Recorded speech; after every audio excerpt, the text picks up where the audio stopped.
If you've been trying to lose body fat, you've probably been told you need to weigh yourself.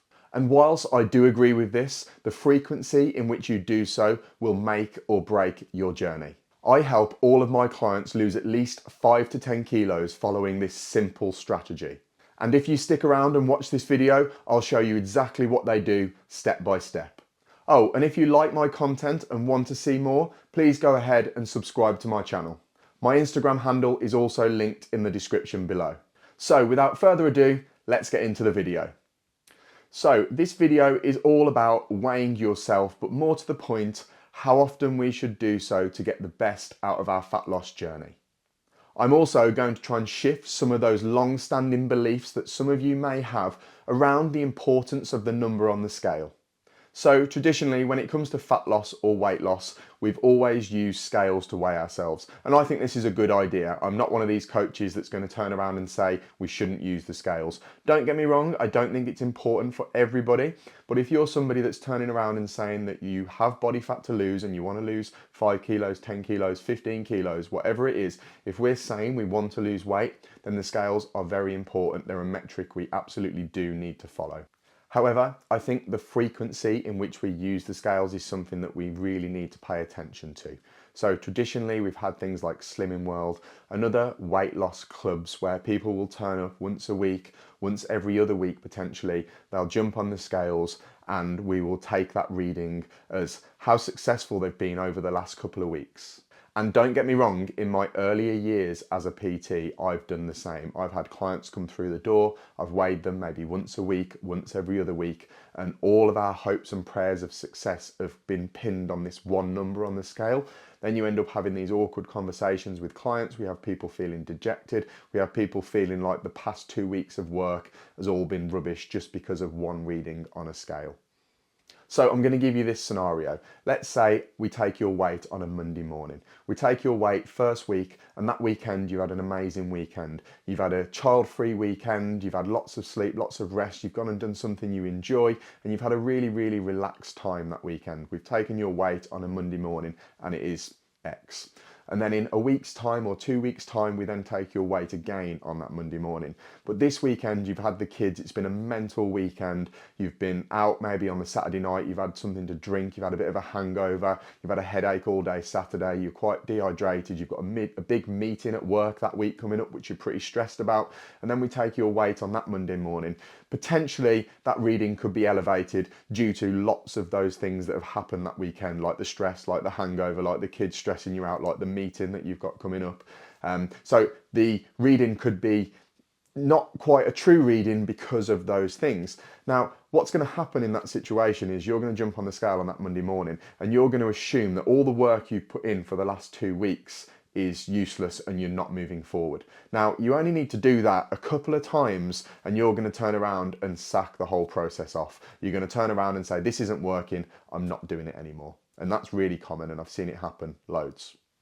So the new method, or the method that I like to use and I've been using for the last couple of years very, very successfully, is instead of weighing ourselves really infrequently, like once a week or once every other week, I ask all of my clients to weigh themselves every single day, every single morning. Now, particularly for potentially some women who are quite scared of the scale number and have grown up in an era where they don't want to weigh themselves, this is quite a big deal and I completely understand that. However, I would ask you to trust me on this and just listen to the rationale behind the reason for it.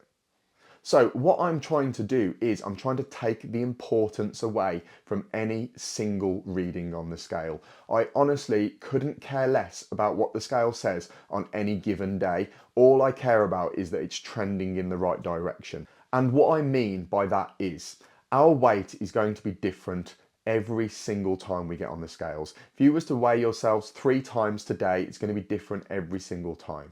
The same with something like your blood pressure. They're forever moving figures. They're never going to be the same. So the fact that we can take just one reading and take it as gospel is nonsense. You'd never go to the doctors, get a blood pressure reading and they take that single reading as gospel. They'd ask you to go away and take it multiple times and take an average. So that's exactly what we need to do with our weight.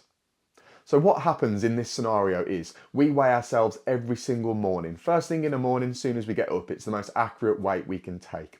And as I've said, I couldn't care less about what any of those readings are individually. All I care about is what they all add up together, divided by 7, and getting your weekly average. That's all I care about, whatever your weekly average is. So let's take a certain number for your weekly average. Then all I want to see is the following weekly average coming down. Again, couldn't care less about what the individual days are. All I care about is the average coming down. Okay. And what we're doing here is we're taking the importance away from any given day, any given number on the scales. Lots of things can fluctuate the scales, lots and lots of things, not just nutrition. There's loads of things that can make the scales go up or down. So we can't take any single day as gospel. So what I'm going to do now is I'm going to share with you a real life example of this playing out with a client of mine who so far has lost nearly 30 kilos in the last 6 months.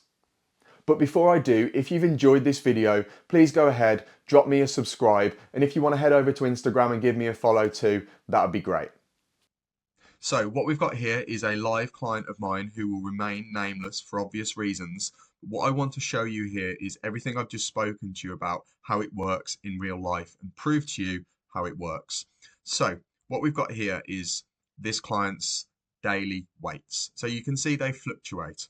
Okay, if I scroll back just a few pages here, we'll see that the weights fluctuate up and down pretty much every single day. They're either going up a little bit, down a little bit. It varies, right? The scales will change every single day. If we was to go through this a little bit more detail, we'll probably see that probably after weekends, there's a trend where the scales go up a little bit and then they come back down through the week. This client's particularly social, has things on the weekend. However, as I've just said, I don't care about any of these readings. What I do care about is your weekly averages. So if we come back up here to the overview, and we come down to, I'll open up not this current one here because we're only a week into that one, but if we open the one that we've just been through, this is the OneFit app, by the way, if anyone's wondering. It's the app that I use to manage all of my clients on. So what we can see here are weekly average data. So averages are the most important thing, or the most important part of any data.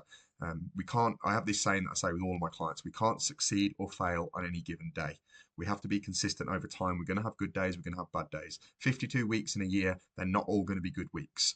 Okay, so that's where averages are really, really important, and the trend in the right direction is really important. So we can see here on this phase that we went through, which started 17th of February for 10 weeks, we can see that this client's average for the first week was 116.7, 115.9, and so on. And you can see the average dropping. So started at 116.7. By the time we got down to the 10th week, it was 110.4. And I believe it goes down even further if we come down into this next phase here. So we've got, 110.1 and right now 109.3. As I say, this client has lost nearly 30 kilos with me so far. And all of the tracking or all the data that we've logged has all been daily. So we can go right back up here to the start, the first couple of phases we did up here. And we can see he was weighing in the 120s here, but again, same thing. We see it trending down, and that's all I care about. Same thing with steps, to be fair. This video isn't about steps, but all we care about is averages. If we've got a target average of 10,000 for the week, we don't necessarily have to do 10,000 every day. The average needs to be 10,000 for the week. So if we go over on weekends, we might make up for some of the days in the week where it doesn't quite go to plan. Okay, so that is a real life scenario of somebody who is doing this and getting amazing results, weighing themselves every single morning and taking the averages rather than weighing in once every week or every couple of weeks and then wondering why that number isn't potentially as good as we want it because of lots of other factors that can affect the number on the scale. Okay, so going forward, if you want to adopt this approach, what I'd suggest is writing down your numbers in your notes on your app every morning and then getting to the end of the week, dividing them by 7, writing that number, and then the following week try and lose from that whatever your loss per week you're targeting is. Okay, so I hope you found this video useful, and if you have any questions or queries, my DMs are always open. Drop me a message and I'll be happy to chat. Speak soon.